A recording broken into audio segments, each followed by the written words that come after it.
Sadhu, sadhu, sadhu. Namo tassa bhagavato arahato samma sambuddhassa. Namo tassa bhagavato arahato samma sambuddhassa. Namo tassa bhagavato arahato samma sambuddhassa. Buddhang saranang gacchami, dhammang saranang gacchami, sanghang saranang gacchami, dutiyampi buddhang saranang gacchami, dutiyampi dhammang saranang gacchami, dutiyampi sanghang saranang gacchami, tatiyampi buddhang saranang gacchami, tatiyampi dhammang saranang gacchami, Tatyampi sanghang saranang gacchami. Panatipata veramani sikkhapadang samadhiyami. Adinnadana veramani sikkhapadang samadhiyami. Kamesu miccachara veramani sikkhapadang samadhiyami. Musawada veramani sikkhapadang samadhiyami. Surameraya majjapama dattana veramani sikkhapadang samadhiyami. Sadhu, sadhu, sadhu. Sit down comfortably for a short meditation on the breath. So first of all, as always, when we start our meditation, especially when you're doing on your own, spend a few minutes making sure that you're sitting properly, balanced, sit upright, but not stiff. Okay, upright, relax, palms together, or on your knees, or on the armchair rest. You're sitting on the chair, your legs, the feet touching the floor. Make sure the chair height is just enough to fit your lower leg. Or you can sit on the floor in a comfortable way. You can put a piece of mat or blanket or even old newspapers to above the ground so that you don't feel the hardness of the floor. Then once you have checked that you are comfortable and ready, then just close your eyes. Breathe normally, like a baby, relax, breathing. The more relaxed, the better. The idea is to let go of the breath, so to speak, to just let the breath become more and more peaceful. The breath is the way, is the doorway to inner peace. The Buddha did justice. He watched the breath, and we are doing the same thing.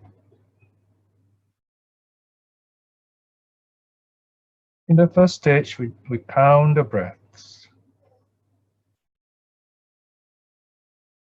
In, out, 1.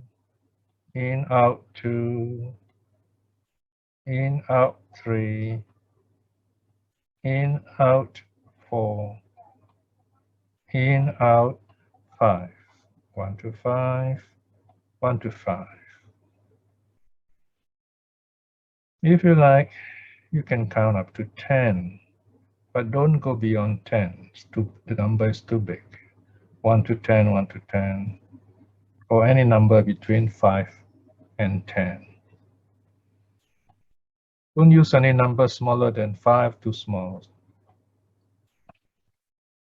If you forget or count wrongly, it doesn't matter. Just go back to number 1.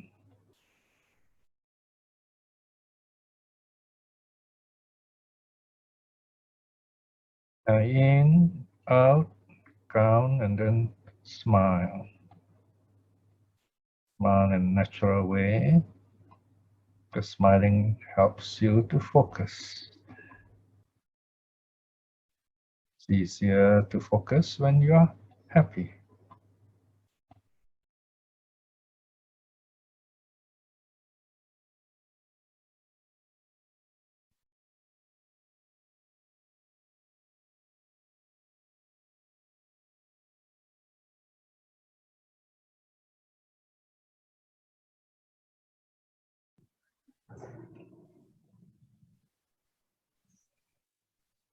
If for any reason you do not like the counting or you're not able to count, it's all right. It does happen to certain people.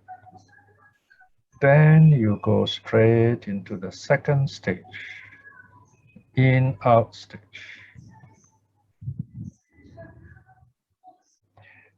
Right, so just watch your breath in and out. If you cannot do the counting, it's all right. You just watch the breath as in and out.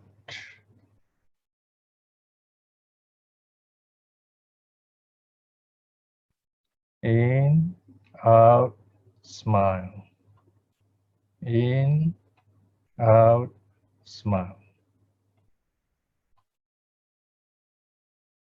So when you are sitting on your own, you can start by counting as long as you need to.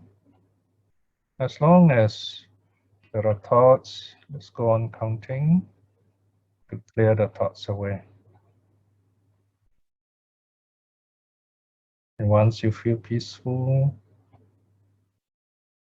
you begin to notice the counting becomes loud, as if loud. Then you know you can stop the counting.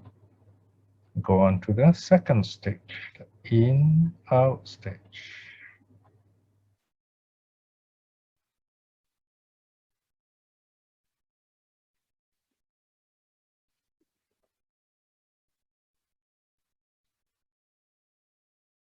So this stage 1, stage 2, you try your best, make every effort to focus.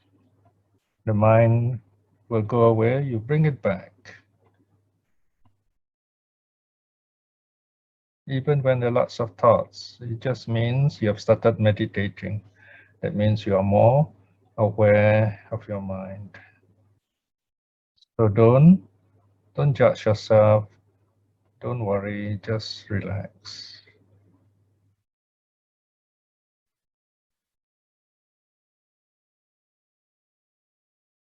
Just let go of the breath. Watch it as in and out. Smile.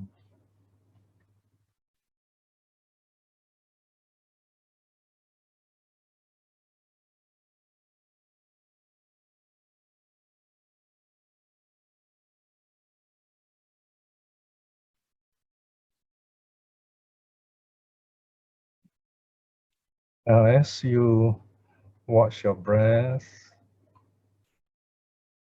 you may notice the spaces between your breaths becoming longer. There's more space, more peacefulness. So the breath comes in and then there is the space. Just smile at the space, smile at it. Otherwise thoughts will come in. Just smile at it. Or you can gently whisper, peaceful, peaceful. The breath goes out and in again.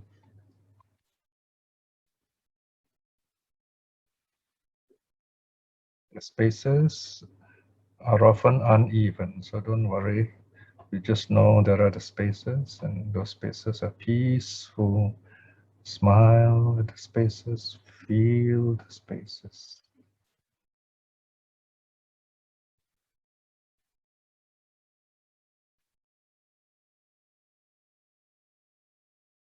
This space is the third stage. Remember, this third stage, you cannot control it. You can only watch it. Just watch the space in, space out, space, and smile anytime.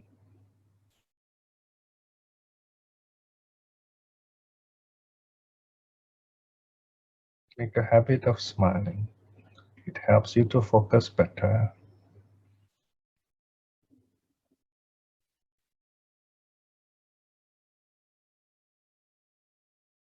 So in this third stage, we still note in, space, out, space, smile anytime.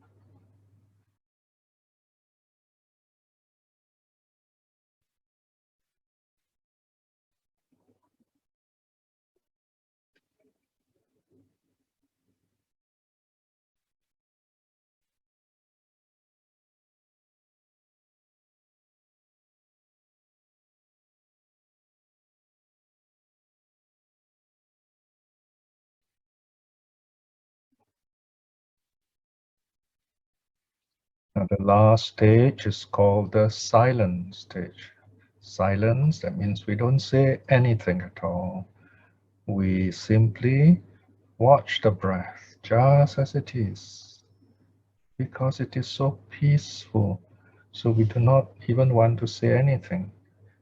We just smile. We feel the peace, the joy. We know the breath is coming in.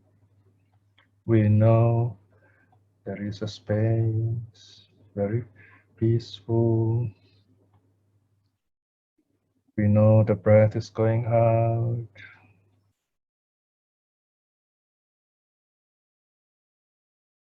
So this is the fourth stage, silent stage.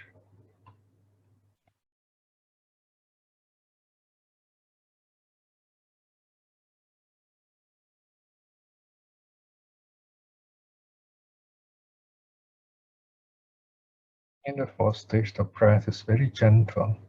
So just be mindful of it. Just be at peace.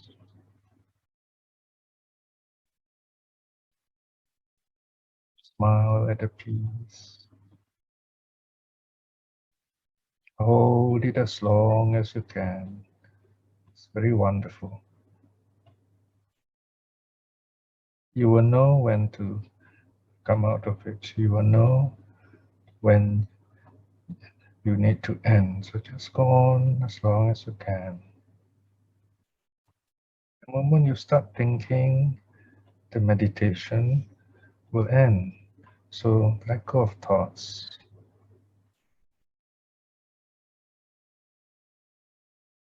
If any thoughts come back, any distraction, it's okay. Just go back to stage 1. You can go back to stage 2, watching in, out, in, out. If there's still distractions, then go back to stage 1. Just see which one works good for you to clear the mind. As you train yourself, you begin to know how to deal with your mind.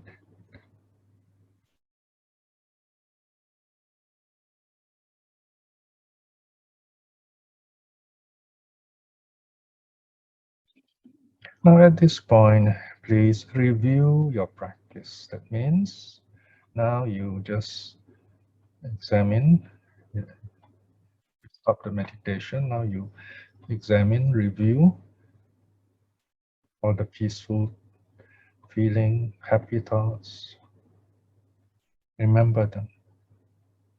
These good feelings will help you in your future meditations or whenever you need inner peace.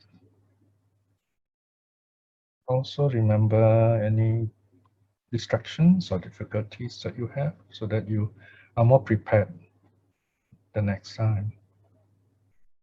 So this is the review period, short period when you just sit quietly to examine how you have meditated.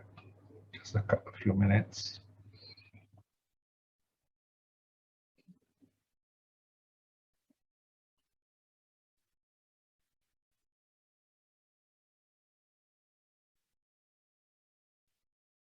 Now we will end the sitting. You may open your eyes slowly. This is called just sitting. We sit quietly just for a while to return to this world, so to speak. We begin our meditation slowly, gently. We end it also slowly, gently. Everything is nice and smooth. So sit as long as you can on your own. Here I'm only giving you the steps. Remember the steps. If you're not sure, just make some notes and then you can ask me during question time. Sadhu, sadhu, sadhu. So now we end the sitting, we go on to our study.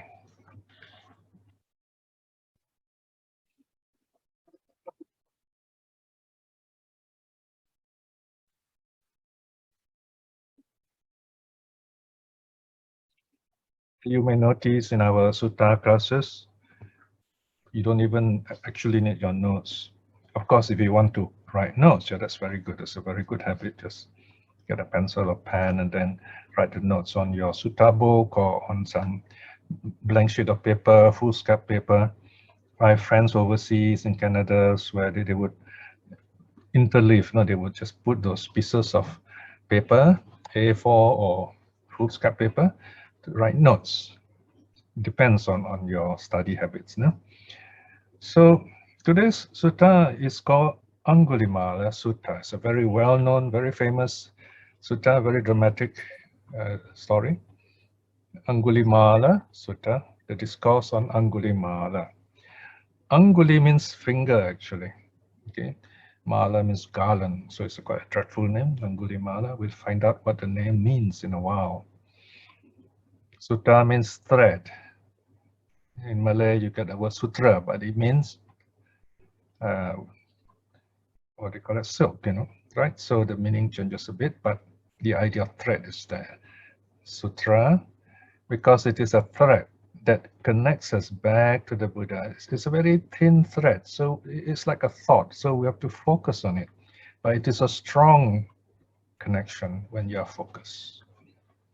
So the word sutta is always mentioned there because it links us back to the sutta. This is the sutta about the Buddha. When you sit there listening to it, when I teach it to you, we are connecting ourselves with the Buddha. M86, this is the shorthand, the name, the number of the sutta, so easy for us to remember. So either remember Aṅgulimāla Sutta, for those of you who are better with words, or M86 for those who are better with numbers. Majjhima Nikaya, middle length teachings, 86. And in case you want to know what is sutta about briefly, the healing of a serial killer. There you are. You see, this is quite a frightening story, if you like. But remember, it's a sutta, so nothing's frightening. It's a very beautiful story. There's something good about it. So that's the introduction. And by the way, on the far left, you see 11, big number 11. Above the big number 11, you see SD 5.11. That is also very important whenever you want to have the latest version or you want to have this version, this translation, the mini version, mini translation nowadays. So SD stands for Sutta Discovery. S 5 is volume 5, and then 11 is Sutta 11, SD 5.11. So this is from volume 5, which was done very long ago, no? More than 10 years ago. Started in 2005, actually. So I've been updating the sutta, adding lots of new materials.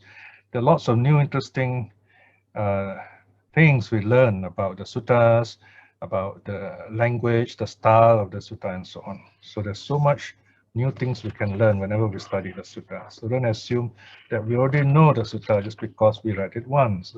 Suttas are not newspapers.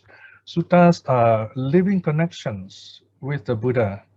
So every time we study the sutta, it's like a mirror. We look into this mirror, we look at ourselves, we look at the teaching, and then we reflect. So respect the sutta that way. That is the sutta. It's not like your newspapers. You don't read it and say, oh, I know it, and you put it away. Then you'll be always limited by your own knowledge. Remember, our knowledge limits us. We think we know.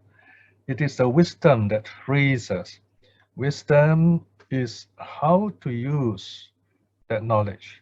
Knowledge are like tools. We can have a lot of tools in the house, so much tools that we have no space to move.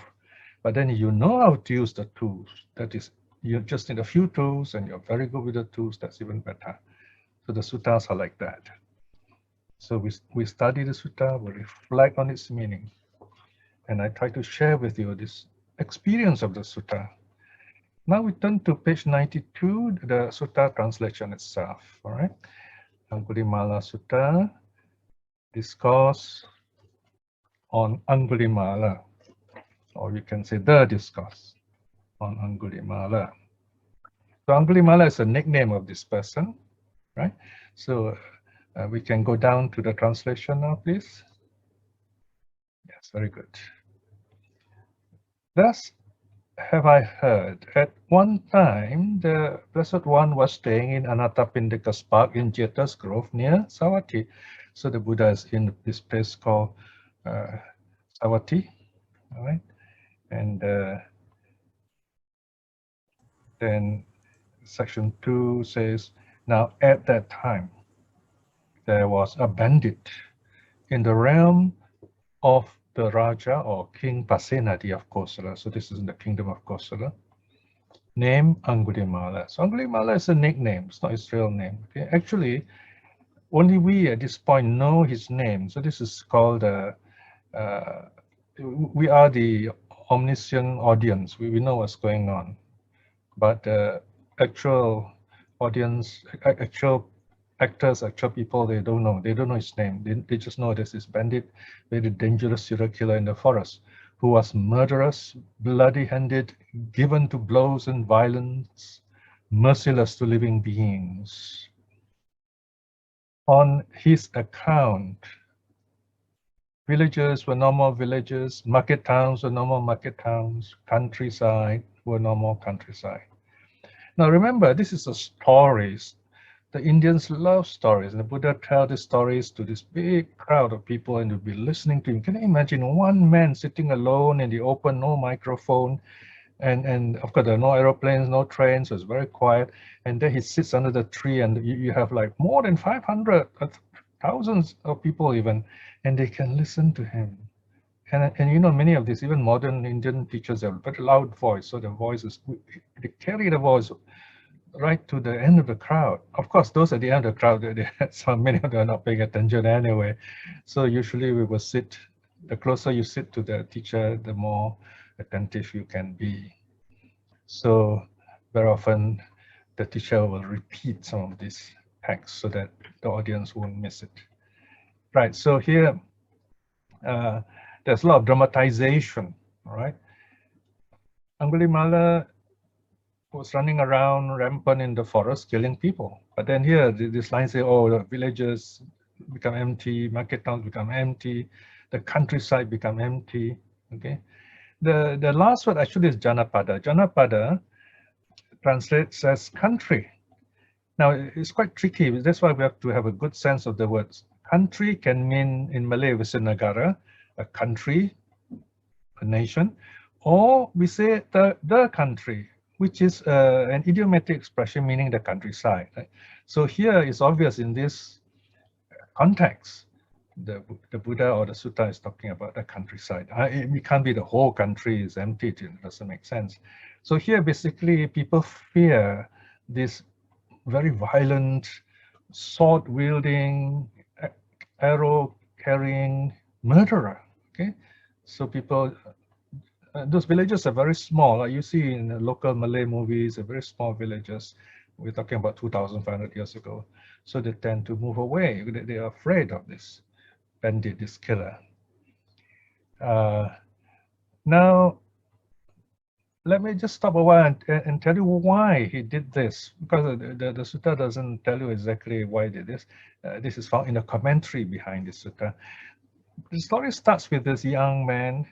In fact, before he was born, the parents are living in the palace. The palace priest, the Purohit, and the mother is the Brahmini is the wife.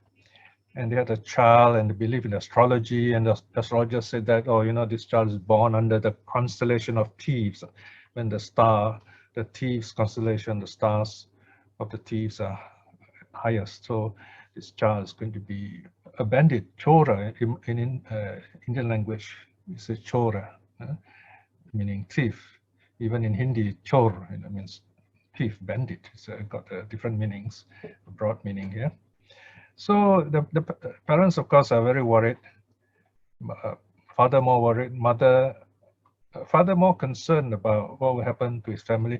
Mother, of course, very worried about the child.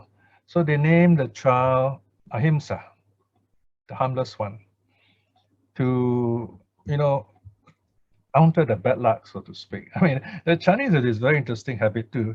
For example, they will call the child Atu, Atu, that means little piglet. So hoping that he will not be attractive to spirits and demons and so on. So they have nicknames which are not very flattering, right? But here, Angulimala's nickname is Ahimsa, the non-violent one, and indeed he was kind and non-violent. So he grew up to be a very good person, intelligent young kid, very, very handsome, strong, good looking, and so on. And then when he was around mid-teens, he was sent to Takshila. Takshila is where Afghanistan is now, or Gandhara, as the place is called. It's a famous place for Buddhism and learning. So he went there to join one of the ashrams, or one of those schools. They go to the teachers, so this teacher would teach them all kinds of things. And of course, being a very diligent young boy, he's very helpful with the family and became a family favorite. Now we have two versions of the story here. One is the Pali version, which says that he became very popular with the guru's family, that his colleagues, the other students, became jealous, and they start spreading rumors to the guru and say, oh, why this Ahimsa is so close to your family, is having an affair with your wife and daughter and so on. So that is one story. The other one is in the Chinese version. The Chinese version says that this Ahimsa was a young, very handsome, very good-looking boy, and the mother fell in love with this boy. But this boy, being morally upright, being a good person, kind of does not respond. So this woman became very angry, being spurned. So he started cooking up a story and told the husband how bad this boy is, that tried to attack her, rape her, and so on. So you have two versions. Either way, this poor young man got into trouble, very bad trouble. His bad karma is beginning to ripen because the teacher was very foolish. The teacher believes in rumors, doesn't investigate. The teacher was also dastardly. Dastardly, that means a coward. He's afraid because he knows that this Ahimsa is very strong, so he dare not confront him directly because he's afraid this Ahimsa will kill him or beat him up. So he make use of his prerogatives, his privileges. He tells this Ahimsa, he says, okay, you finish your training. Now I want the guru's dakshina, the guru's payment or support. So he says, I want 1,000 fingers. Can you imagine that? He says, I want 1,000 fingers, one from each person. That's my desire, my wish. That's what I want. Of course, surely, I mean, this poor young boy is very worried. But why do you want that? Why do you want to kill people? He says, well, you are strong, so you have to prove your skill. So this is the way you prove your skill, and you prove it by giving this finger to me. His idea was that in doing so, this young man, this ahimsa, will get killed himself, or worse, he create bad karma and he will go into hell himself. So it's a very terrible idea. And this poor young boy, being diligent, respectful of his guru, actually carried out the instructions. At that age, they don't think for themselves. This is rather sad. So from a really good person, but non-violent, he became, bit by bit, became violent. So you can imagine how the mind changes by following wrong teachings, wrong instructions. So here is the danger of wrong instructions. So he was going around killing people, right? So imagine if you just kill people and he had no pockets, so how does he keep the fingers? So he lost those fingers. So he killed he killed many people. So in the end, he decided to tie them all up one by one so that he doesn't lose them. So and then he puts that ring of fingers, the garland of fingers around his neck. That's how he got the name Anguli, fingers, Mala, garland, okay, finger garland. And then now our story starts when he has 999 fingers. One more to go, the last one, the clincher. And that day, the story goes, commentary tells us, he's ready to kill anyone. Even if his mother were to come into the forest, he would kill her and get that finger.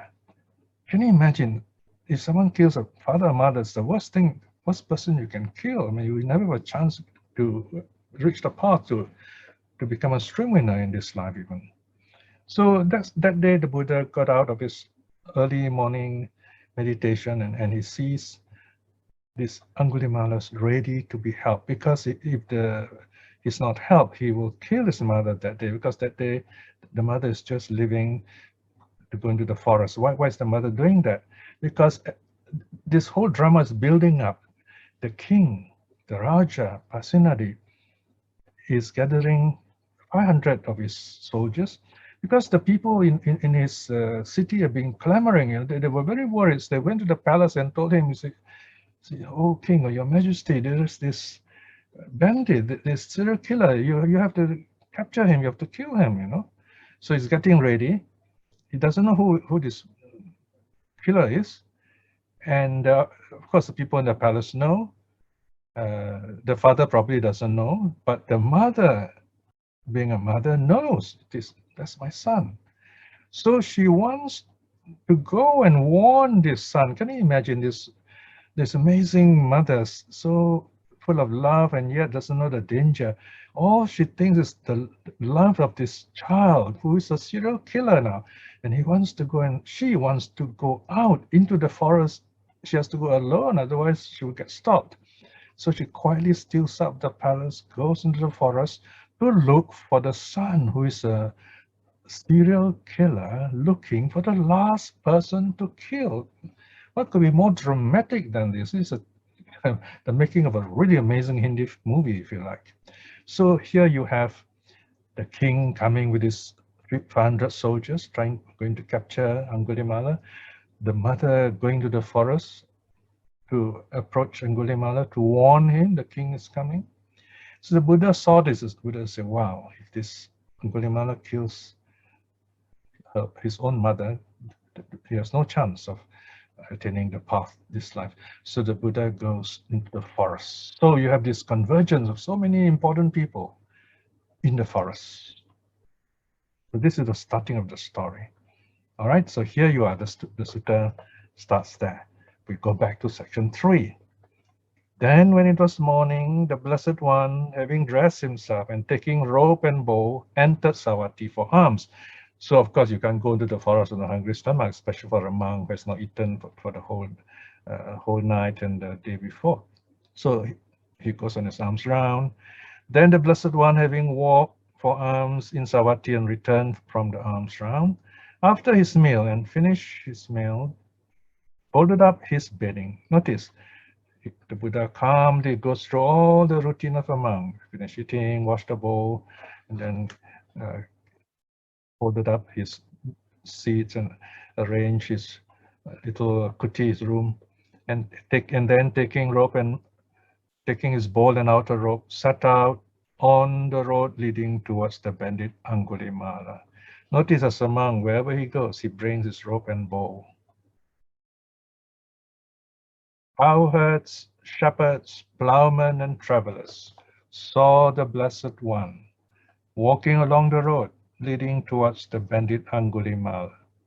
Seeing the Blessed One, they said, "Do not take this road, recluse. On this road, recluse, is the bandit Aṅgulimāla, murderous, bloody-handed, violent and deadly, merciless to living beings. Villages are no more villages. Market towns are no more market towns. The countryside is no more the countryside. He's always murdering people and wears their fingers as a garland. Recluse men have come along this road in groups of 10, 20, 30, 40, 50, but still they've fallen into the bandit Aṅgulimāla's hand. This very strong, very fierce bandit." When this was said, the Blessed One went on in silence. The Buddha knew where it was going, the Buddha knew what he was doing, and he just went on. So second time, another group saw the Buddha, and this second group warned him. Third group saw him and warned him. And the Buddha, of course, is not going to turn back. He just keeps on moving. Right, now we come to the meeting. The Buddha meets Aṅgulimāla. Further down, please. Yes. The bandit Aṅgulimāla, now we're in the forest. So we see Aṅgulimāla, and Aṅgulimāla sees the Buddha. Section 4. The bandit Aṅgulimāla saw the Blessed One coming from afar. When he saw him, he thought, how strange, this cannot be. Men have come in groups of 10, 20, 30, 40, 50, but still they have fallen into my hands. But now this recluse comes alone, unaccompanied, as if compelled. Why shouldn't I take this recluse life? Now, this sentence is very interesting. Why shouldn't I take this recluse life? Why does he say this? Because it's so easy to kill a monk. A monk is not used to running. There's also a second possibility. He probably saw his mother earlier, but he doesn't know it's the mother. So there is this woman coming, and there's the Buddha. One side, the mother is coming. The other side, the Buddha is coming. So he must be thinking, say, "Oh, okay, I can kill this woman, but oh dear, maybe he says women are so noisy and they'll be screaming, and so it's easier to kill a monk, right?" So he turns to the Buddha. So here, of course, if he had turned to kill the mother, that would be at the end of the story, right? So the mother probably still far away. He's not able to reach the mother, but here he sees the Buddha, and Buddha is within easier reach. So section 5. So Aṅgulimāla now comes near the Buddha. Now before that, a few lines earlier, why shouldn't I take this recluse life? Then the bandit Aṅgulimāla took up his sword and shield, strapped on his bow and quiver, and followed close behind the Blessed One. So he must be hiding somewhere from on high, and he's able to see. He got very good eyesight. So he's following the Buddha. So you got to imagine this. There's some very famous pictures about this. Section 5. Then the Blessed One performed a feat of psychic power or psychic wonder, so that the bandit Aṅgulimāla, though going as fast as he could not catch up with the Blessed One, who was walking at his normal pace. Okay, imagine this one. This is the high point. The Buddha is walking very monk-like, and Aṅgulimāla is behind him trying to catch up. At first, steadily walking, then find that he's not getting near the Buddha. So he walks faster. He's still not near the Buddha. So he begins to run. He's still not near the Buddha. So he runs even faster still. The Buddha is still the same distance ahead of him. So he started running after the Buddha. Can you imagine this amazing situation? This bloodthirsty bandit running after the Buddha, but the Buddha seems to be always way ahead. Now, the way the Buddha tells the story to the Indian audience, he has to use some what's called ED powers, magic, these psychic powers. So the Indian understand the idea best when the Buddha says, okay, then the Buddha made the earth turn around. So every time Angulimala went forward to run to the Buddha is behind him. So the Buddha keeps getting out of his reach. But in our modern times, we understand, oh, all this is happening in the mind of Aṅgulimāla. So he sees the Buddha in front, and he thinks he's running. He thinks the Buddha's far away from him. He can never reach the Buddha because of his karmic conditions, because of being a nasty killer. He's not able to reach the Buddha at that time. So this is the situation he's in. So he's running and running, and this is the theme of running. Now, in the case of, you remember, there's another very famous story of Kisa Gotami. That is the case of walking. Now, she was walking, and then the Buddha healed her through walking. Here, the Buddha is making Angulimala run. It's very interesting. So notice all this. You see all these very interesting ways the Buddha trains, change, transform, convert people. 5.2. Then the bandit Aṅgulimāla thought, how strange, this cannot be. Formerly, I could catch up even with a swift elephant and seize it. An elephant running, you can still, strong enough to knock down an elephant. Can you imagine that? I could catch up even with a swift horse and seize it. A horse is smaller, so it's easier to catch a horse. I could catch up with a swift chariot and seize it. I could catch up with a swift deer and seize it. So imagine how strong he is. But now I'm going as fast as I can. I cannot catch up with this recluse who is walking at his normal pace. So he couldn't understand what's going on here. So what can he do? 5.3. He stopped. Now just these two words is the turning point of the whole sutta. He stopped. The karma stopped, if you like. And not only he stopped, he called out to the Blessed One. You have to call out. You want to learn the Dhamma, you have to ask for it. You call out. Stop, recluse, stop, recluse. Okay? Right, so he calls out to the Buddha. When you call out to the Buddha responds. The Buddha, of course, turns around and then tells Angulimala. So here, in other words, is for the first time in many years, Aṅgulimāla actually speaks to a human being. Right, so he speaks to the Buddha. The Buddha turns around and replies, I've stopped, Aṅgulimāla. You stop too. There are only two sentences here. Tito ahang, Aṅgulimāla, right? Tito ahang, I am standing, or Tito can be standing, can be remain, can mean stop. In this case, we translate stop. Ahang, I. So I is at the end here. Aṅgulimāla. Okay. So here, notice Aṅgulimāla is the joining word. Huh? So you stop too. Tuang tita ti. Tuang tita. Tita is a command word. You stop. You stand. So, of course, this surprises Aṅgulimāla. Then the bandit Aṅgulimāla thought, these recluses, sons of the Sakyas, are those who speak the truth, who ascend the truth. But though this recluse is still walking, he says, I have stopped. Aṅgulimāla, you stop too. So he's perplexed now. He's a little confused. He says, that's strange. This man has been running from me. I cannot catch up with it. And yet he tells me, I'm the one who must stop.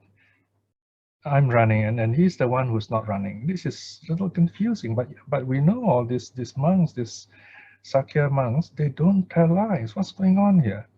Let me find out. Notice here, he doesn't say, oh, this monk is talking nonsense, he's lying. He doesn't judge. So we tend to judge very often when we don't understand something. We get all confused and angry and quarrel, right? But here he says, let me question the recluse. That's the right thing to do. Let me question the teacher, okay? So this is the beginning of the change. Next section, please. Right, so then the Bandit Aṅgulimāla addressed the Blessed One in verse, thus. Now, normally when something is addressed in verse, it shows some kind of importance. And, you know, in Shakespeare's plays, usually royalty speaks in verse. So here in the suttas, when something is important, it's put into verse. So here, the Aṅgulimāla speaks in verse. Now you notice, you look at the verse on the right-hand side. Gachang vadesi samana titomhi mamancha brusi titang atitoti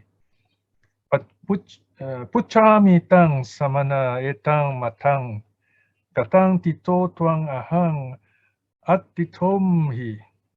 And then you see THA 866. THA means Theragatha.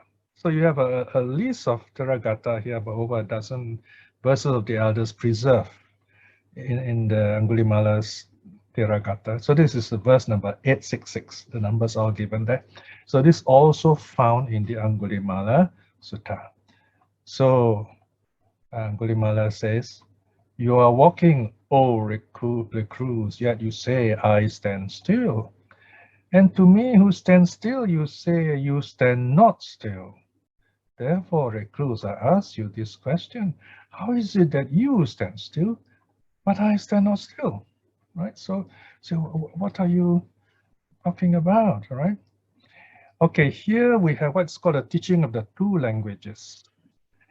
Aṅgulimāla says, stop. He's talking the worldly language. Stop, okay? Just like you tell someone to stop running. Then the Buddha replies, I have stopped. You have not stopped. The Buddha replies on the Dharma level. Now he's going to explain what that means, okay? Worldly level, Dharma level. Worldly language, Dharma language. 6.2. I stand still, Aṅgulimāla, all the time as Buddha. Notice Buddha said, I stand still all the time. So obviously the Buddha is not using the word stand in a normal sense. Next line explains it. To all beings, I've laid down the rod. Okay, here the rod, danda, right? You notice on the Pali side, right-hand side, the last word is dandang. Dandang, the dictionary form is danda. In Malay is danda, but danda in Malay means punishment. Actually, it refers to a stick. A stick that you see in the movies, video, TV, those Indian policemen carrying a stick, and they like to beat up the crowd. And so that's the danda. That's the rod, corporal punishment, in other words. So here Buddha said, to all beings, I don't use the rod. I don't even use corporal punishment. I put down the rod. But you are unrestrained. You are unrestrained towards living beings. You go around killing other beings. So the Buddha says, I have even put down the stick. Don't talk about the sword. I don't even use a stick to beat people. But you, unrestrained, you go around killing people. Therefore, I stand still. You stand not still. So there you are, the meaning of Dharma language and worldly language, Dharma language. So the Buddha is saying, when I say stop, that means I've stopped killing. You have not stopped killing. Now suddenly, these 4 lines clear away all those wrong views, defilements, anger, hatred. Let's say the 3 roots, greed, hatred, delusion, are all uplifted, at least temporarily, from Aṅgulimāla's mind. Okay, not totally, because if it's totally, it would be an arahat, but here just enough for him to see how wrong he has been, how wrong his teacher has been. So now Aṅgulimāla speaks differently. Okay, look at 6.3. He says, long have I revered the recluse, the mighty sage, the truth speaker who has entered the great forest. right? So from these two lines, we know that although he has been a really bad person, that's because he was following the instruction of his foolish teacher. Be careful whom you call teacher and whose teaching you follow. But here, Aṅgulimāla says, I've been thinking of the Buddha all this while, but I somehow it's always at the back of my mind, never really in the forefront. The mighty sage, the truth speaker. He says, now you know this the Buddha speaks the truth. And he has come into the great forest. So this forest represents our ignorance, our bad karma. You know? So the Buddha has come there. When we study the sutta right now, we're in the forest of this world. And the Buddha is coming into this forest, listening to us. And we are listening to the Buddha. Therefore, having heard your Dharma woven stanza, I will live, having renounced evil, 1,000 evils. Okay? The Dharma woven stanza. This is in the last line. Stanza is gatang, and Dharma woven is Dharma yutang. Actually, this is Dharma yutta, just the Tamayut in Thailand. Yutta means the noun is yoga. That means you kind of yoke it, you bind it, you tie it. So I use the word woven, Dharma woven stanza, because you know the words of the Buddha has Dharma in it. So he's very happy. He says, you have come, you're teaching me. Now I can give up all the bad things I've done. You see, of course, he's saying he's going to stop killing, but he is also saying that he's free from his past karma also because of something. If you look earlier, he says, long have I revered the recluse. So the first line refers to his past karma. You remember in the second verse of the Mangala Sutta, second line, second verse, Pubbecha kata punyata. Pubbecha kata punyata. Having done good in the past. Etam mangala muttamang. This is the supreme blessing. So this is, he has done good deeds in his past to meet the Buddha, right? So this good karma is coming back. Even as we all sit here, you listening, I'm talking, we all are enjoying our past good karma. And now we're creating new good karma. So always remember this. It's a wonderful occasion. So he says, now I can give up all these nasty things. I'm not going to do this anymore. So now he's saying this in 6.3. Now in 6.4, he acts it out. So saying, the bandit flung sword and weapon over the chasm, over the cliff down where nobody can find it, down the precipice, into the abyss. Now the Pali is very interesting here. If you look on the right side, Sabbe papate narake akiri. Okay. Notice the word narake is there. Naraka. Now, this word also has come into Malay. Naraka, it means hell. Same meaning. This meaning has not changed. Now, what is interesting here is, I mean, if you translate this line literally, if you look at the line on the left again, down the precipice into hell. If you translate literally, but it won't make sense if you translate it literally. So you got to translate Naraka here in the literal sense, meaning what does Naraka refer to earlier as a word grammatically? Abyss. So there's a play on word here. In other words, it's like Aṅgulimāla now is turning tables on his karma. He said, now karma, I'm going to give you back everything to you. Here are your weapons. Take back your weapons. I don't want your weapons anymore. So he threw all this back into hell, where it came from, down the abyss, down the cliff. He threw everything, all these nasty weapons away into Naraka, into the abyss, into the bottomless pit, so to speak. Then he goes to the Buddha. The bandit bowed at the feet of the Sugata, the wayfarer, and there and then requested for the going forth. Why did he do that? Because by this time, he already has become a stream winner. He already understands what's going on. See how easy it is. Of course, here the excuse we have is he met the Buddha, you know. So, but the point is, if you face your good karma, you see a good karma, you can overcome your bad karma. This is the time when we're studying the suttas, we are arming ourselves, we are learning all these ways to clear away our bad karma so that we can build up touch and effect our good karma. Right, then one more line, one more verse. So he wants to become a monk now. What else can he do? Now that he has seen the truth, he wants to become a monk. 6.5. Compassionate is the awakened great sage, the teacher of the world with its gods. He said this to him, "Come, O monk." Just this indeed made him a monk. Just this made him a monk. So here, notice, a monk is not a status. It's not a rank. It's not a title that we have, right?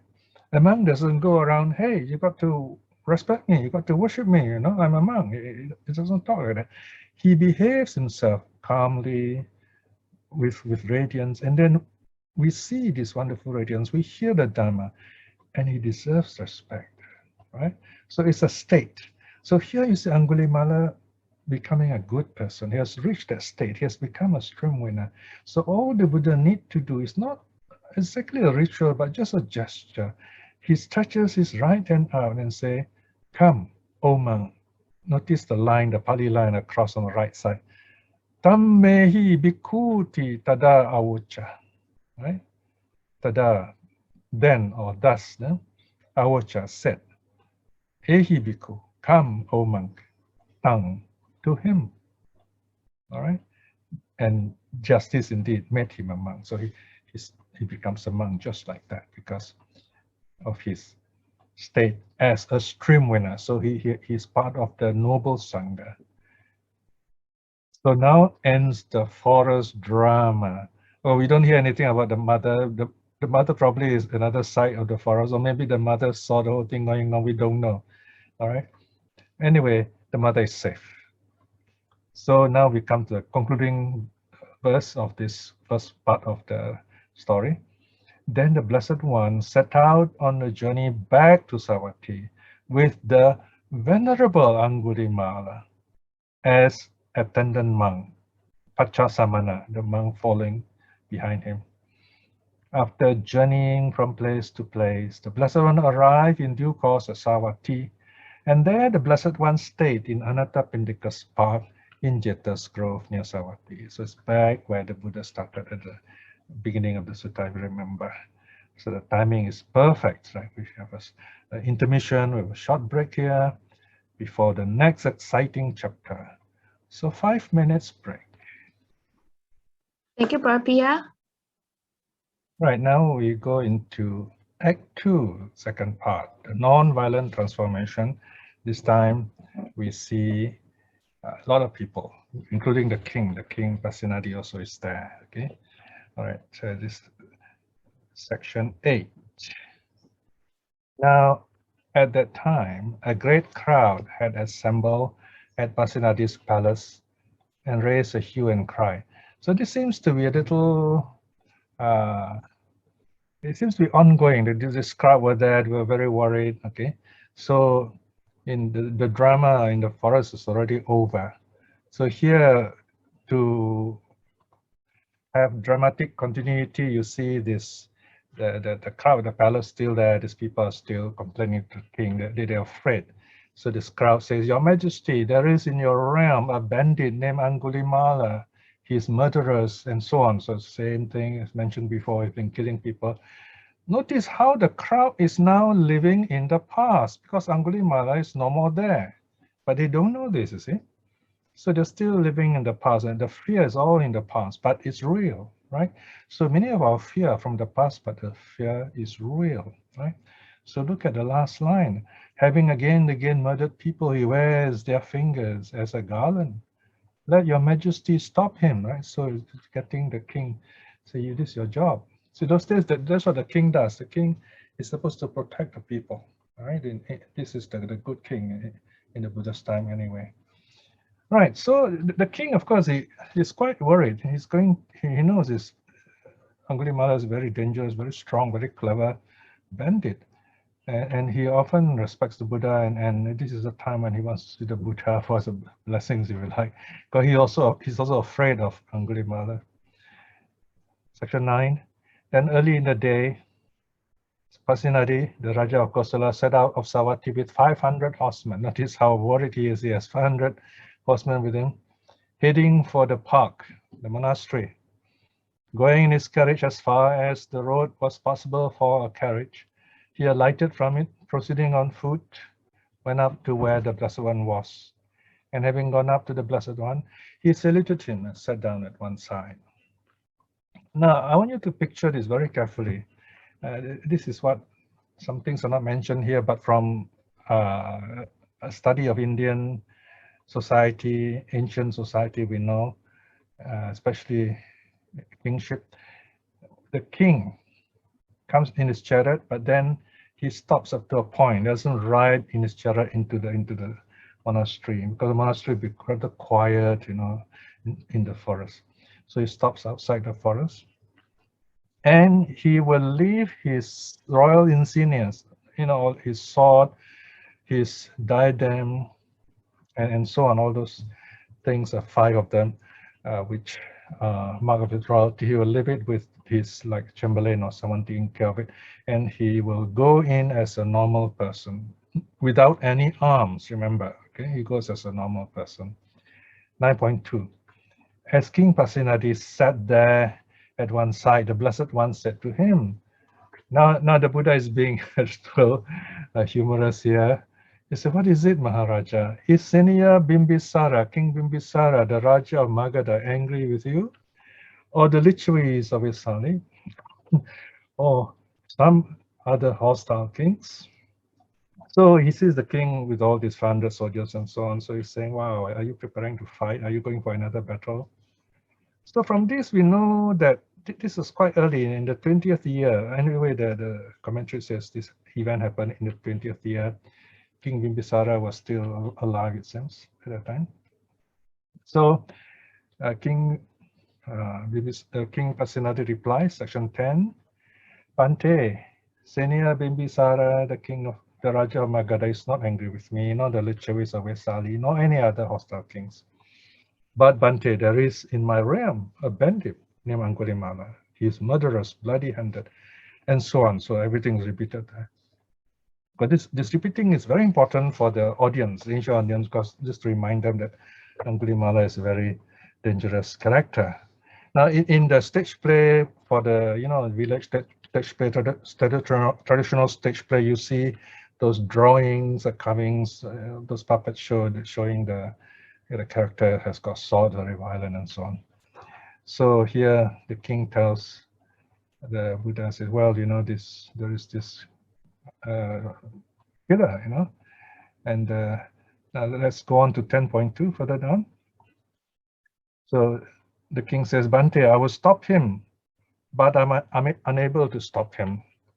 Now here you notice there are 2 translations, your square brackets, because the Pali is the 2 version. One, it shows that the king says he's going to do his duty, he's going to stop, but the other one says that he's not sure that he's able to stop him. So I'm trying to put everything there. So there's a bit of uncertainty here. He has to do his duty, but he's not sure whether he will succeed or not. So he's come to see the Buddha for blessings, so to speak. Yeah? The commentary also says that he wants to see what the Buddha has to say.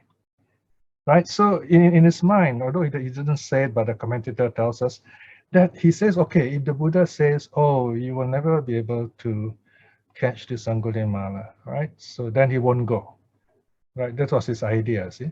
So he goes to see the Buddha to make sure that he will have this victory, that he at least he has some confidence to go and catch this. If the Buddha is silent, then okay, he will go and go out to catch Aṅgulimāla. But remember, Aṅgulimāla is no more in the forest. But where is Aṅgulimāla? Let's look at section 11. Now, Maharaja, okay, here, this is very humorous. There is humor now. Okay, this part is humorous. You have this very dark, frightening story, but this part is at least slightly humorous. Now, the Buddha probably has a gentle smile here. The Buddha says, now, Maharaja, suppose you were to see Aṅgulimāla with his hair and beard shaven, clad in saffron robe, wearing yellow robe, and gone forth from the household life into homelessness. Yet he is abstaining from destroying life, first precept, abstaining from taking the not given, second precept, abstaining from false speech, this is the fourth precept, eating, that he's eating only one meal a day, this is one of the 8 precepts, and is celibate, virtuous, of good character. In other words, he's a monk now. If you were to see him thus, how would you treat him? Okay, so this is a rhetorical question actually. So the king probably, in disbelief, he replies, he says, Bhante, we would salute him, right? You might add, we would of course salute him, or rise up to greet him, to invite him to be seated, or invite him to accept robes, alms food, lodging, or medicine, support, and necessities for the sick. Or we would provide him with guard, defense, and protection in accordance with the law. Now, from here we know that even in ancient India, religion is protected. The king protects the people in his kingdom, including the religious people. So he will protect Aṅgulimāla. You see, the thing is this, the Buddha is very wise here. He wants to make sure the king will publicly make this statement, section 12. The king will say, I will guard him, defend him. Okay? Because if Aṅgulimāla is not protected, he can do trouble, right? Now Aṅgulimāla is with the crowd, you see. So the king says in this belief, last line, but Bhante, how could one of such an immoral and bad character ever have such virtue and restraint? So the king thought that the Buddha was just pulling his leg, joking, right? Then the storyteller comes in, because section 13. Now at that time, the Venerable Aṅgulimāla was sitting not far from the Blessed One. Now this one we should have a picture actually, right? He's sitting not far from the Blessed One. He's sitting in meditation. Then the Blessed One stretched forth his right arm, so he's sitting on the right, and said to Pasenadi, the Raja of Kosala, Maharaja, this is Aṅgulimāla. Wow, this part is really climactic. This is Aṅgulimāla. Okay. So we can imagine the reaction of it. Yes. Then King Pasenadi was stricken with terror. His body hair bristled. All right. The Blessed One, understanding the hair bristling terror of Pasenadi, the Raja of Kosala, said this to him. Fear not, Maharaja, fear not. There is nothing for you to fear from him. Thereupon, the fear and hair bristling of Pasenadi, the Raja of Kosala, subsided. So here you see the Buddha at once acted to pacify, to comfort the king. It's a very important aspect in a teacher, in any good Buddhist. Okay, so the king was terrified. So my goodness, here's Aṅgulimāla, and remember, he comes as a person. He has no weapon, nothing with him. He's just an ordinary man before the Buddha, and there Aṅgulimāla is sitting right before him with the Buddha. 13.2. Then Pasenadi, the Raja of Kosala, approached the Venerable Aṅgulimāla, and having gone up to him, said, Bhante, is our noble master really Aṅgulimāla? Yes, Maharaja, replied Aṅgulimāla. Now the king has to ascertain this is really Aṅgulimāla. Remember, those days there were no ID cards, no passports. So how does the king know that this is a real person, a citizen? Bhante, of what family is the noble master's father? Of what family is his mother? You know, this question is still asked today among traditional quarters in India. These Brahmins, they were asked, what is your gotra, you know? So it's like, what is your surname, you know? And so, and from there, they can know your descent. Oh, this is more like to do with caste. But here, the king asks, what is your mother's name? What is your father's name? That's the passport. My father, Maharaja, is a Gagga. So Gagga is a family name. And my mother is a Mantani, right? So Mantani. So you have a Mantani Putta, son of Mantani. So these are family names. So there you are. By mentioning his two names, the king at one knows. The king said, oh yeah, these are my own, the people in the palace, you know, the Purohit is Gagga, and the wife, the Brahmini, is Mantani. So the king replies, Pante, if it pleases the noble master, Gagga Mantani Putta. Right? Notice he calls him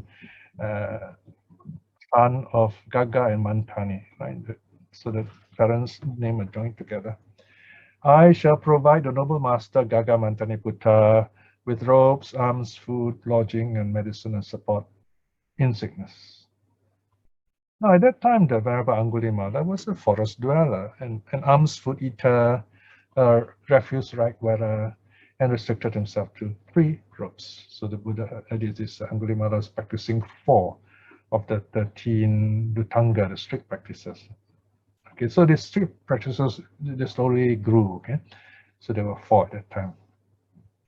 Then the Venerable Aṅgulimāla said this to Pasenadi, the Raja of Kosala, I have enough, Maharaja, my triple robes are complete. So he refused to accept anything from the king, right? So now the king finishes talking with Aṅgulimāla. The king turns back to the Buddha. 14.2, Pasenadi, the Raja of Kosala, then returned to the Blessed One, and after saluting the Blessed One, sat down at one side. So he moves a bit because Aṅgulimāla is a little at the back, if you like. Seated at one side, Pasenadi, the Raja of Kosala, said to the Blessed One. Okay, this is a kind of like a lion roar, something, he's very surprised. He says it with joy. How wonderful, Bhante, how marvelous, Bhante. How the Blessed One tames the untamed, brings peace to the unpeaceful, extinguish the unextinguished. In other words, puts out all the bad karma, the bad habits and so on. Bhante, we ourselves could not tame him with the rod and the sword, right? Notice the rod and the sword again, by fear and by force, by the corporal punishment and capital punishment. Yet the Blessed One has tamed him with neither rod nor sword. You see, this is a very amazing statement, okay? The king says, I have all these arms, weapons, but I cannot tame him. You can. Yeah, without any weapon. So this is what has inspired some scholars to write some kind of modern reflection on what's called rehabilitating prisoners. Instead of punishing criminals, because criminals are really, they come from poor families, and because of that, they're caught in this triangle, in this rut of problems. So they should be rehabilitated, they should be given compassion and try to help raise themselves from all this bad karma, so to speak. So instead of punishing them, instead of having all this capital punishment, you know, we should try to help all these people, rehabilitate them instead of punishing them. So this is a very powerful statement in social work. There are people who are doing social work who quote this story to show that we need to be compassionate with this kind of people who are unfortunate prisoners and so on, to educate them, create better environment in society, give them a better chance to grow, better education and so on. So the king, having made this statement, is very happy. Then he takes leave. And now, Bhante, we must depart. We are busy and have much to do. As you please, Maharaja, says the Buddha. Then Pasenadi, the Raja of Kosala, rose from his seat and paying homage to Blessed One, keeping his right to the Blessed One, departed. Right? So here ends the act with the king visiting the Buddha and meeting Aṅgulimāla. Now the spotlight turns to Aṅgulimāla himself. Okay, a very famous story here. 14.3. Then, when it was morning, the Venerable Aṅgulimāla dressed himself, taking his bowl and outer robe, went into Savatthi for alms. Okay, now what happens now? Let's go further down. As the Venerable Aṅgulimāla was going for alms on an unbroken round of the houses in Savatthi. Okay, here unbroken round, that means he mentally will say, okay, today I'm going to go along this street. So he's going only to do that. He's going to go from every house. Whether he gets food or not, at the end of it, he will go back to the monastery. If there's no food, he will starve for the day. So this is a kind of like a practice in renunciation. So he was going on an unbroken round of the houses in Savatthi. He saw a certain woman in difficult and painful labor. This woman was going to give birth, but she can't. When he saw this, he thought, how defiled with affliction are beings. Alas, how defiled with affliction are beings. So notice here, by nature, Aṅgulimāla is a compassionate person. So he sees this woman suffering and he feels for her. Remember, he is still a stream winner. So now he goes back. He goes back, he takes his alms, has his food, and when he finishes, he goes to see the Buddha, right? So 14.5, he tells the Buddha, I saw this woman was suffering, and this is what happened, Then 15, the Buddha replies. Section 15, the Buddha says, in that case, Aṅgulimāla, having gone into Savatthi, say to the woman, Sister, since I was born, I do not recall ever having intentionally deprived a living being of life. By this truth, may you be well, may your womb, your child, be well. Okay, so the Buddha teaches Aṅgulimāla what is called an act of truth. The Buddha is telling Aṅgulimāla, you go there and just say these words to comfort this woman. But then Aṅgulimāla replies, Bhante, wouldn't I be telling a deliberate lie, for I had intentionally deprived many living beings of life. So here Aṅgulimāla is still thinking, he's only a stream winner, so he still recalls that since he was born, he has killed. But here, again, you see these two levels of the meaning born. When the Buddha says born, the Buddha means actually like reborn, has become a monk, he has become a stream winner, but Aṅgulimāla reads it quite literally. So he says, won't I be telling a lie? Then the Buddha replies, 15.2, in that case, Aṅgulimāla, having gone into Savatthi, say to the woman, okay, now the Buddha gives a more exact wording, okay, meaning is the same, but the wording, there's extra word there. Sister, since I was born in a noble birth, I do not recall ever having intentionally deprived a living being of life. By this truth, may you be well, may your child be well. Okay, so this is the famous Aṅgulimāla Parita, or properly it is an act of truth. Notice the Pali is very famous. Yatohang Bhagini Ariyaya Jatiya Jato Nabijanami Sanchicha Panang Jivita Voropeta Tena Sachena Sottite Hotu Sotti Gabasa. So this is recited 3 times.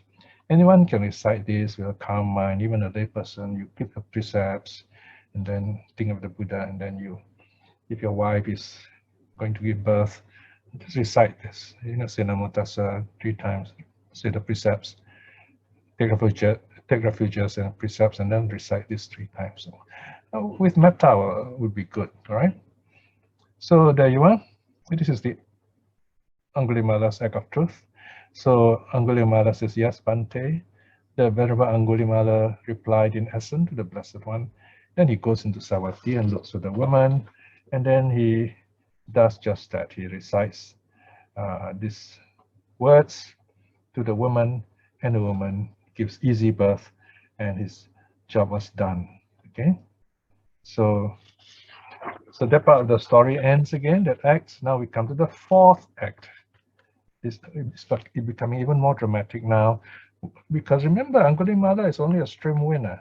Okay, so now let's see how he awakens, how he becomes an arahat. 16.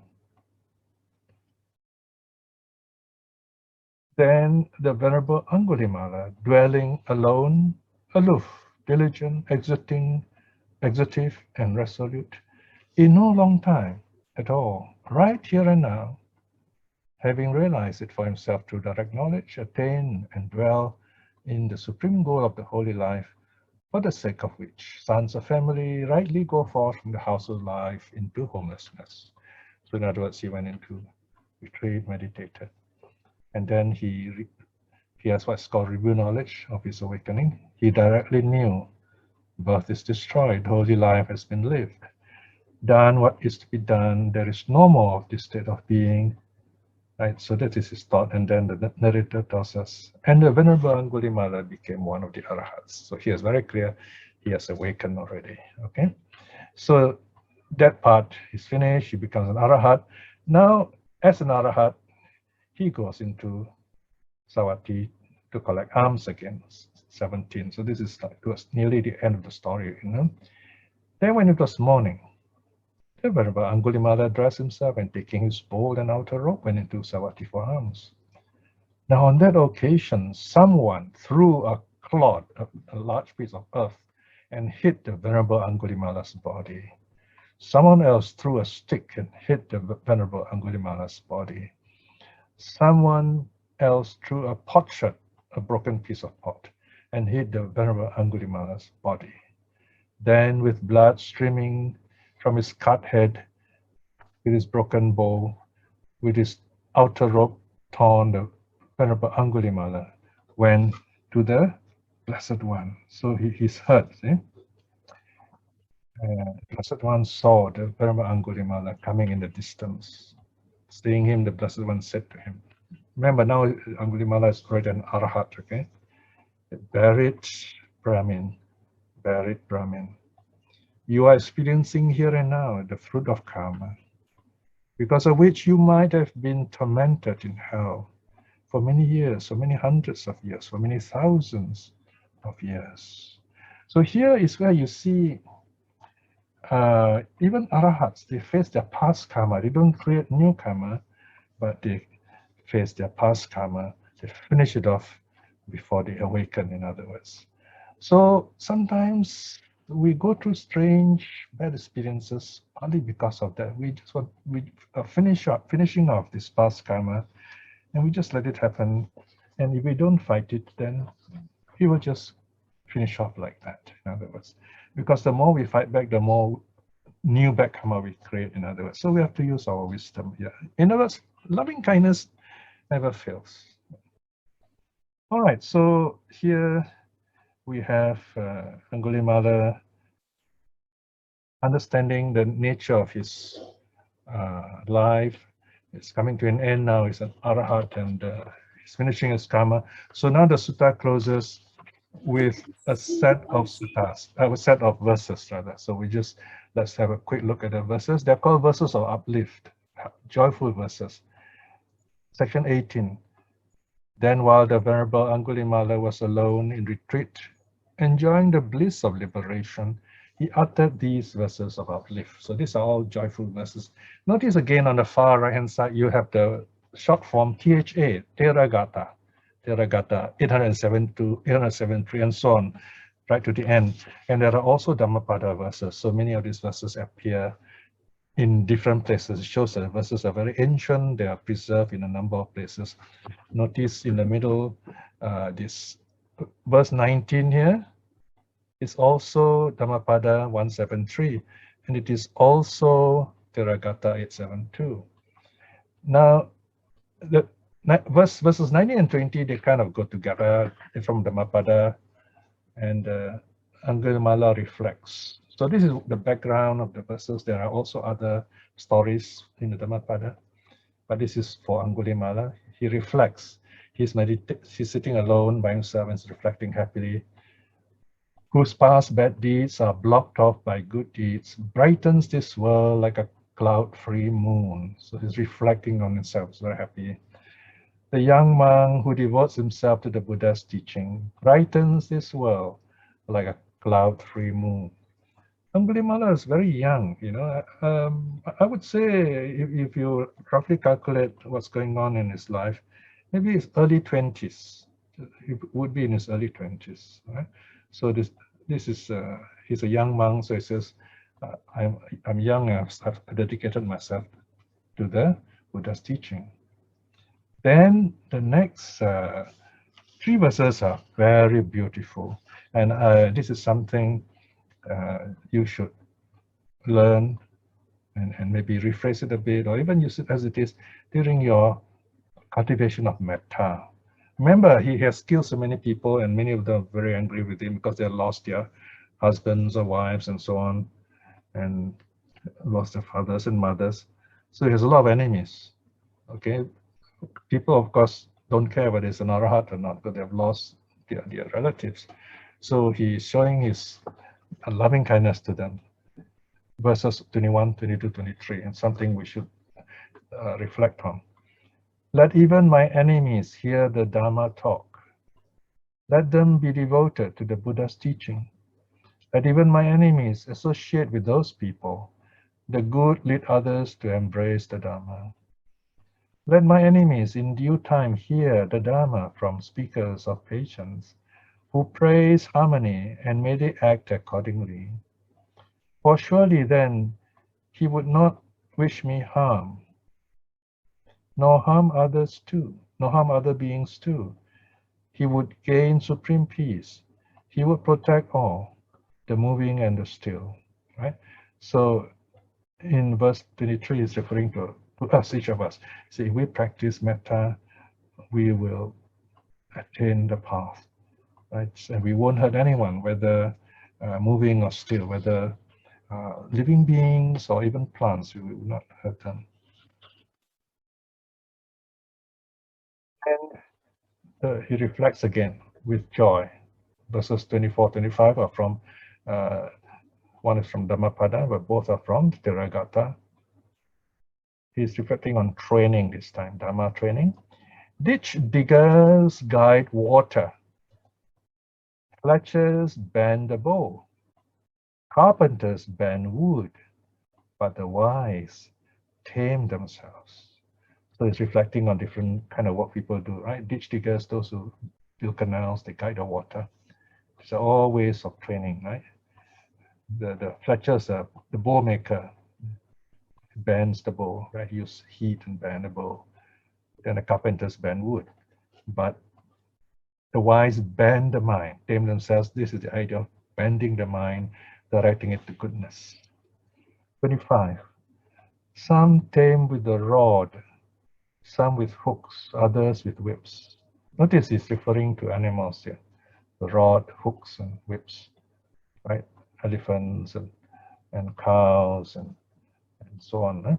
But I was tamed by the one who has neither rod nor sword. Right? So he's very happy with that. So the non-violent, like, so then he connects with the word non-violent in the next verse. Non-violent Ahimsaka is my name. Now this is his real name. Okay. In the past, I was violent Himsaka.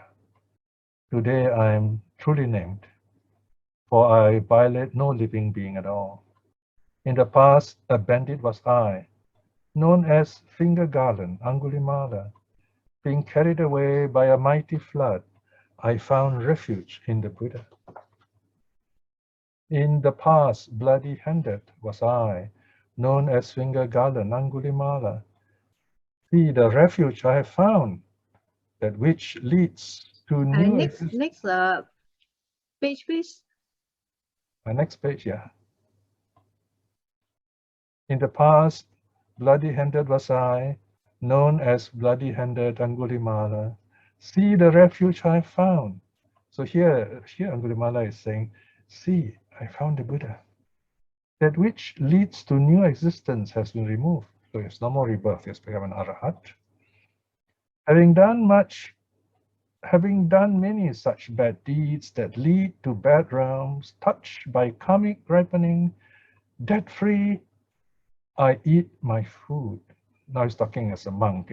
He says, although I've done so many bad karma, I'm free of them now. Now I don't owe anyone by eating this alms food given to me. So this is the Arhat. The Arhat is said to eat alms food given to him because he deserves it.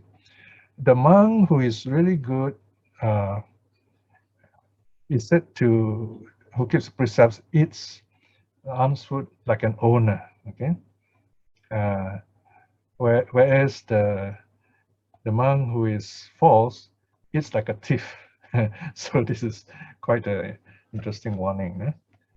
30, the foolish, the unwise, give themselves up to negligence, but the wise one guards diligence as his greatest treasure. So don't give up your practice. Be mindful, be diligent. 31. Give not yourselves up to negligence, nor delight in sensual pleasures. The wise who meditate gain happiness in abundance. Welcome, not unwelcome. No bad counsel is this. Amongst the things shut out, I found the best, right? So here he's saying, oh, the Buddha is most welcome in my life. And whatever is given away, like the Dharma, he has found the best teaching. Okay? Last verse, please. Further down. Yes, so welcome. These are the two welcome verses. No? Welcome, not unwelcome. No bad counsel is this for me. The three knowledges are one. Done is the Buddha's teaching. The three knowledges are the knowledges of the Arhat. Again, the knowledge of his own rebirth, knowledge of karma, and the knowledge of destroying all the defilements. Becomes an Arhat, which is called the three knowledges. So the sutta closes. Aṅgulimāla has taught us this wonderful teaching that even the worst person can become good if we do not give up. So here you are. We have been doing so many good things. So it's not difficult for us to take that next step, right? To aspire to stream winning, for example.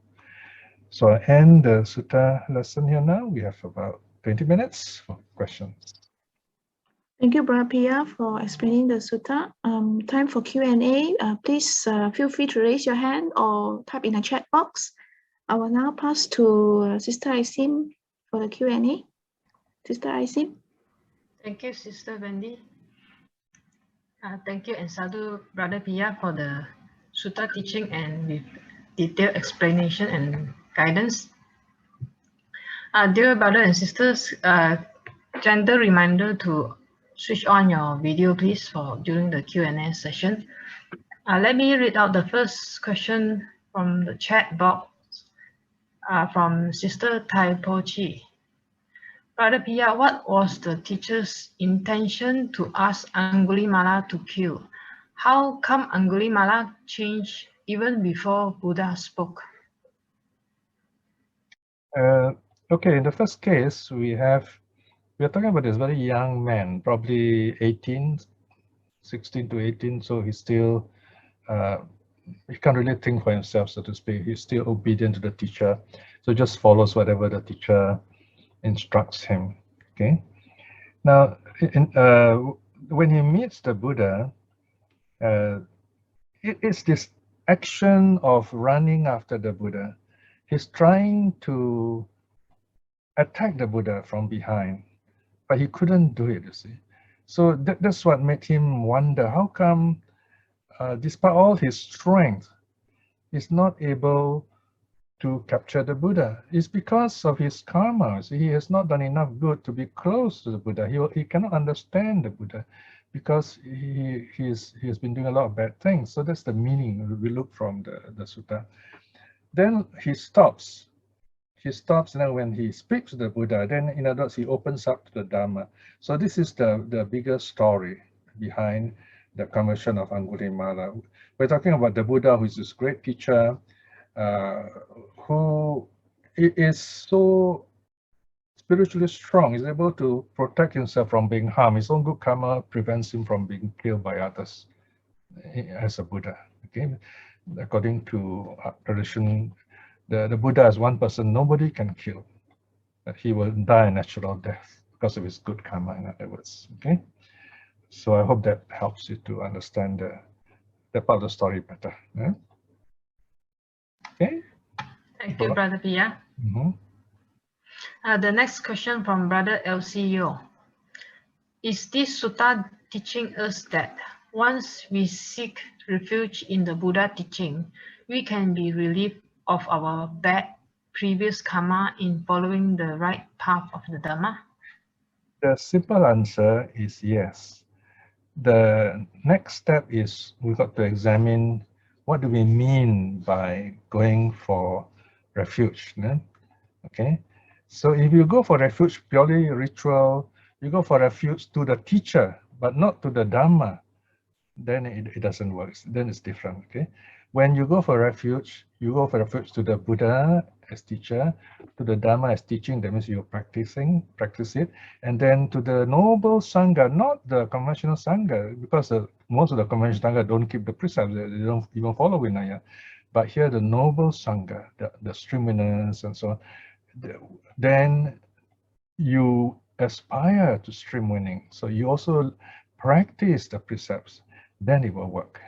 So you, in other words, you taking the 3 refuges, you take the 3 training also. You start by training yourself to keep the precepts, 5 precepts. The 5 precepts are those 5 things which we normally break, very easy to break.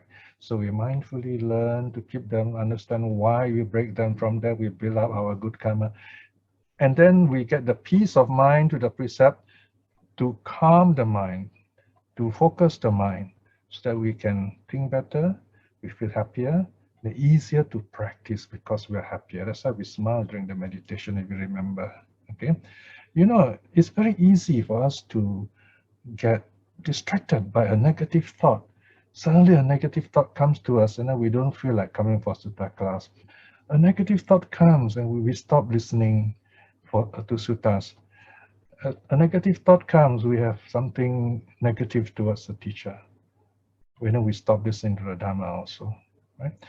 If the teacher is someone negative, then it's different. You keep away from him. It is safer. There are lots of gurus and cult figures which it is better for you to keep away. Otherwise, you'll be like Aṅgulimāla getting caught by his very foolish teacher. So we've got to avoid that kind of teacher. The cult gurus, there are lots of powerful, famous cult gurus. We've got to keep away from them to be safe. The safest is always go straight to the Buddha's teaching. Practice for yourself. So this is the message of the Aṅgulimāla Sutta. Go straight to the Dhamma. Okay. Next question. Thank you, Brother Piya. Next question from Sister Sandy. Was Venerable Aṅgulimāla by any chance being addressed as Venerable Ahimsaka instead after becoming a monk? I would say it's possible. I mean, he's mentioned as Ahimsaka in the verses. He calls himself Ahimsaka, but I'm not sure whether others call him so or not, because he has become so famous by his nickname. Okay, so we have to do some research on that. It's a very interesting question. Offhand, I can't tell you that, because he's known as Aṅgulimāla. Okay, so although the name sounds a bit bad, but because of the new story behind it, when we think of the name, we begin to feel the goodness behind it already. Okay, so that's another wonderful thing. We should not think of the negative aspect. Let go of the past, in other words. Okay, let's go on. Thank you, Brother Piya. The next one from Sister Annie, referring to the Sutta Para 27, third line. Being carried away by a mighty flood. What does this mean? Oh, the mighty flood of karma. Mighty flood of karma. But when karma comes, it can be very strong sometimes, so We have no way of fighting it. It just hits us. That's the meaning here. So don't underestimate. Karma can ripen anytime, in other words.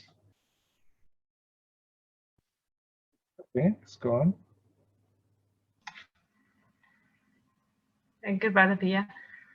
At the moment, there is no more question in the chat box. Wait. So there's one from Sister Kahong.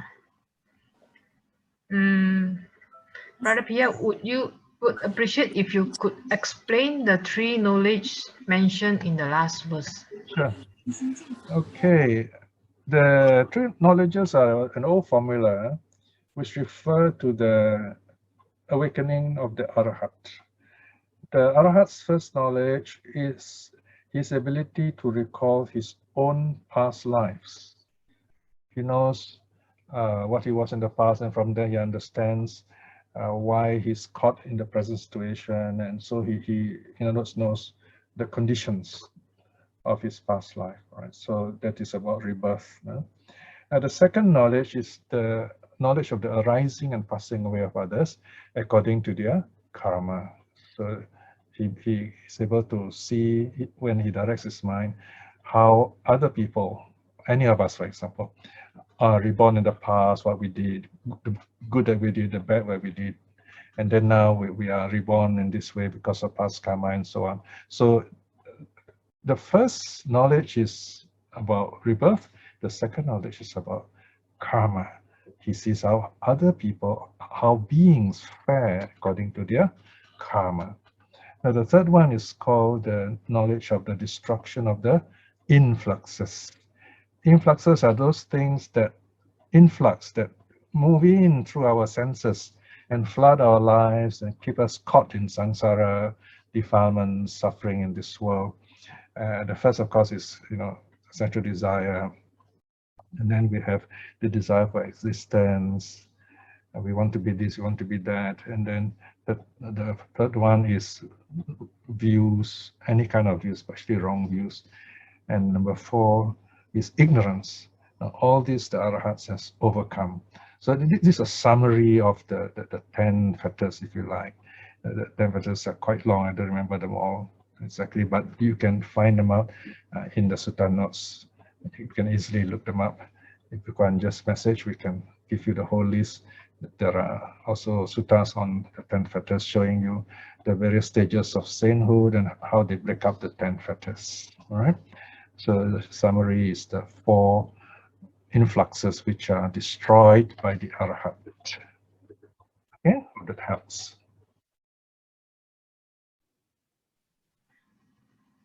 Okay, any more questions? Thank you, Brother Piya. The next question from Elvina Melissa. Yes. Venerable Aṅgulimāla could bear the effects of his bad karma because he is already an Arhat. What is your advice for normal people like us? And in the case of Aṅgulimāla, he is finishing off his karma, in other words. So he's not fighting it, he does not create new one, he just let it pass. Okay. Now for us, metta, loving kindness is very important. When you have loving kindness, then you begin to understand why people are angry with you. You're not angry with them. You know that they're not happy. People do nasty things to us because they're not happy. They are suffering and they're jealous of us, or maybe they see us in the wrong way. All right. Take for example, you find now there are these racist remarks. You find in the papers people do silly things. But in Singapore, we are so well off. We don't do the nasty things that poor people do. We do the silly things that rich people do. We look down on others. We make racial remarks. Why do we do this? Because we're not happy. We're not really happy. There's something missing in our life despite our wealth. So we've got to examine what's going on here.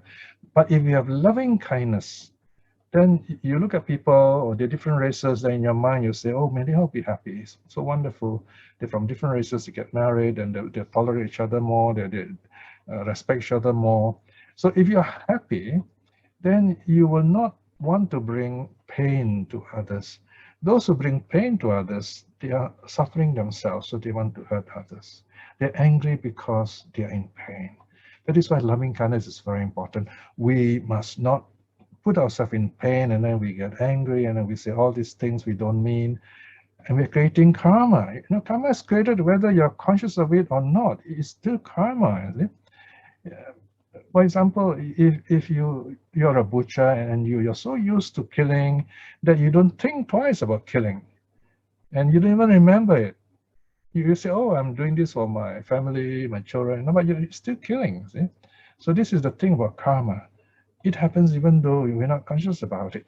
That is why we have to make conscious effort to overcome greed, hate, delusion, and ensure that we are not creating this karma in such a way that it's happening even when we're not conscious of it.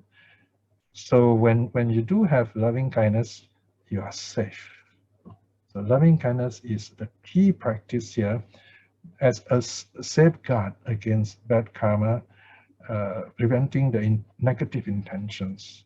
This is the background practice, in other words. And then with that, of course, underline the metta or loving kindness underpins, supports keeping the precepts. It makes keeping precepts easier. Okay, when we show loving kindness, and then we don't create bad karma that way. Okay. All right. 5 minutes more. Right. Thank you, Brother Piya. The next question from Sister Wong Yiling. Committing matricide disables a person from becoming an arahant. Suppose if Aṅgulimāla had killed his mother, plot twist, will he still be receptive to the Buddha's counsel and repent? He may, but he won't be able to be an arahant. He won't be a streamer either. So he may go through negative karma. So he has to really try hard.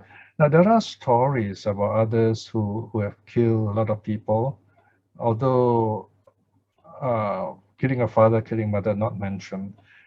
You have, for example, the story of what is called this public executioner. Okay, so the idea is if you have done all these things wrong in the past, you have to like accept it and tell, say, okay, I'm going to let go of all this, not to think about them anymore.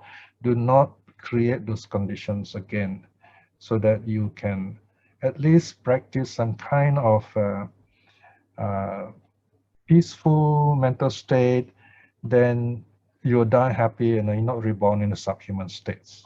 So that's one way out, to build up this really good karma, to protect your mind from feeling guilty and bad by thinking of those bad things you have done.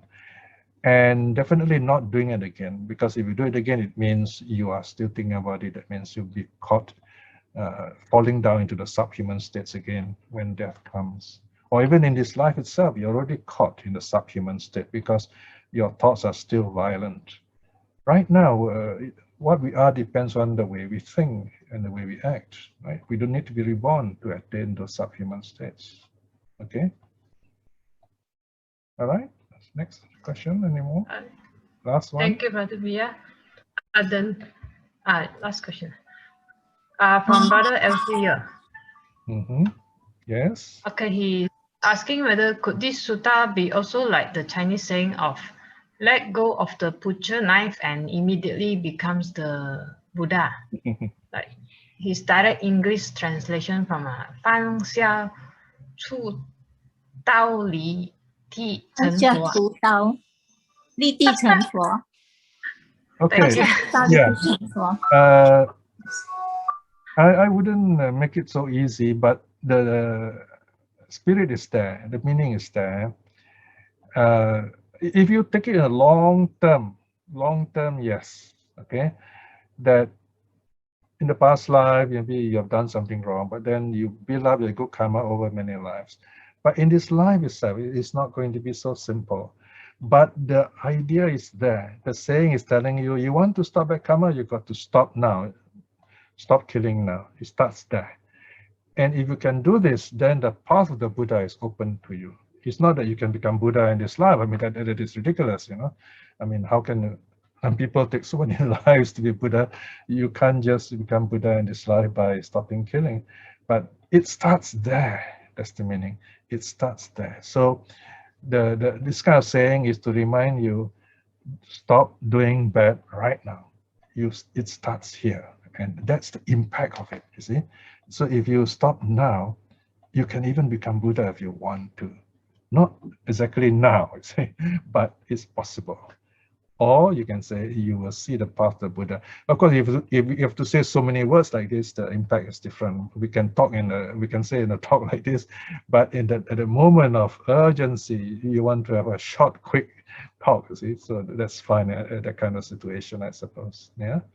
So remember the meaning of the moment, and then the meaning you must think about when the time comes for you to reflect on your practice. Okay. All right. Thank you very much for your question. Teacher Pia, can I Yes. ask? Sure, please. Yeah. Was it mentioned in the sutra how the Aṅgulimāla got his karma? I mean, how did he die? Well, he died in Arahat. He dies free from suffering. No more rebirth. He did not have to face his karma. No, not really, because he's already paid for it. Okay, by the last of it, when some people threw stones at him, things like that. You see, karma is not like bank account one-to-one. You know, you kill 10 cockroaches, you be reborn 10 cockroaches, and we kill thousands of cockroaches. So good luck, you'll never be reborn as a non-cockroach. So it's worse news, by the way. You kill one cockroach, you might kill 100 times as a cockroach, not one-to-one. As long as the conditions are there, the karma will ripen. As long as the conditions are there, we're talking about conditions. It's not a one-to-one situation. Okay, let me put it very simply. When you get angry, the chances are you get angry again. And when you get angry again, you get angry again and again. You see, that karma works like that, again and again, right? That is why we got to stop now. That's the meaning. So it's karma is habit. We want to overcome the habit. So when you can overcome the habit, that's a great start. That's the meaning here. So we must not think of karma in terms of numbers, arithmetically, not like that. Aṅgulimāla has overcome his karma. He won't create new ones. He welcomes the old one. He said, no, I know why this is happening. I'm letting it happen. Okay. Imagine if you reflect, if you are Aṅgulimāla. This is my closing reflection with you. If you have done something wrong, and you know it is wrong, now you tell yourself, I know why. I should not do it. But then you find a lot of people still don't understand this. They still see you as your past. They are your past karma, and they keep seeing you in the past. But you are not in the past. They are in the past. So you show them compassion. You say, I understand. I show them my compassion. They are still suffering, but I'm not suffering. So you show them compassion. You don't fight back. You don't retaliate. You accept that suffering, so to speak. But it's not suffering, really. It is just this karma passing by, saying goodbye to you. It won't come again. So that's called wisdom. Okay, we don't fight back in that sense. So reflect on this. Okay. Okay. Thank you. Yes, we end the next class. Just nice, huh? That timing. Okay, Xing. Okay, close.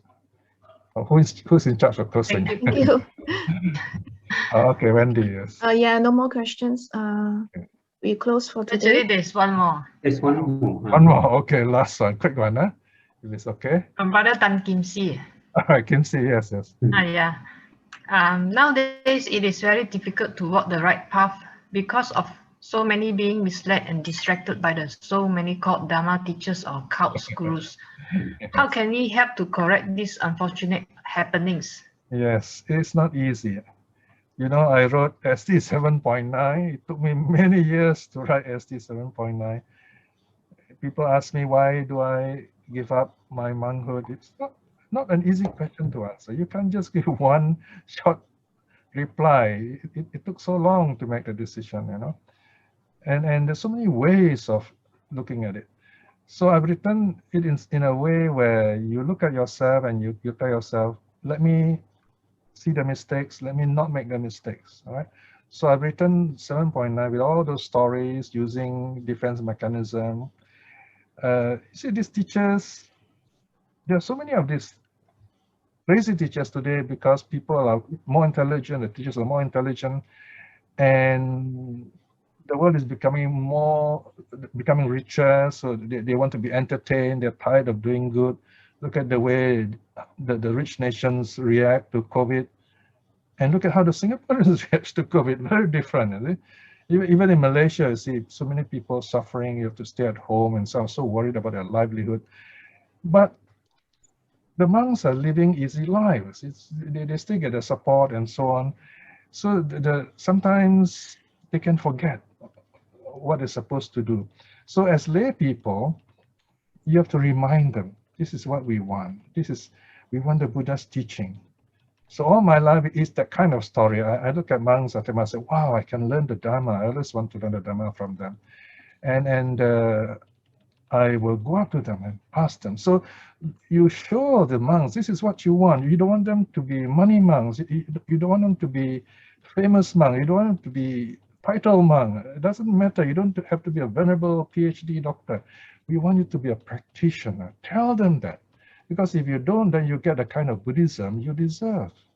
You got to tell those monks, this is what we want. Because the Vinaya was made by the laity for the laity, so that the monks keep quality in their practice. Look at the Vinaya stories. You see, so King Bimbisara advising the Buddha, get the monks together on full moon, new moon days, teach Dharma.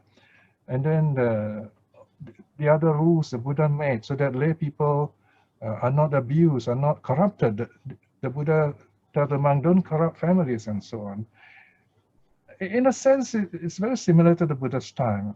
Of course, if I say it's just as bad, people will not take it seriously. But it is bad when it happens to us. So sometimes we're in a better position to change things than others. So we should use that opportunity. And remember, what you do now will take time to fruit. So don't give up. The good will happen. In time, the good will come. So we start now. Right now, what we're doing is the right thing. And lots of wonderful things waiting to happen because you, as President of SKEGSS, has got people to sponsor this series of talks. You're listening to the Dhamma, you're listening to the suttas. You can see the beauty of the suttas. Because so many of these people who don't love the Dhamma are preventing us from learning the suttas. Because once you see the sutta, you say, wow, this is so beautiful. You begin to feel more independent, more self-reliant, and then you don't depend on them. They're scared of that. But we will support them if they're good monks, no problem at all, if they're good nuns. So we're heading that way to practice good by getting together here once in 2 weeks. So let us keep doing this. We're doing the right thing, and sadhu to that. Okay? Okay. Thank you, Brother Piya. Thank you, Sister Exim. Thank you all for your questions. We will close for today. All right, so we can close now. Eh? Well, I've been closing this study many times, actually. So remember, even someone so terrifying as Aṅgulimāla could change without the Buddha using any violence at all. Remember the beautiful verses that Aṅgulimāla spoke about the enemies. No? So let me read those verses, we reflect on them, and we close with that, okay? Let even my enemies hear the Dhamma talk. Let them be devoted to the Buddha's teaching. Let even my enemies associate with those people. The good lead others to embrace the Dhamma. Let my enemies in due time hear the Dhamma from speakers of patience who praise harmony, and may they act accordingly. For surely then He would not harm me. He would not wish me harm, nor harm other beings too. He would gain supreme peace. He would protect all, the moving and the still.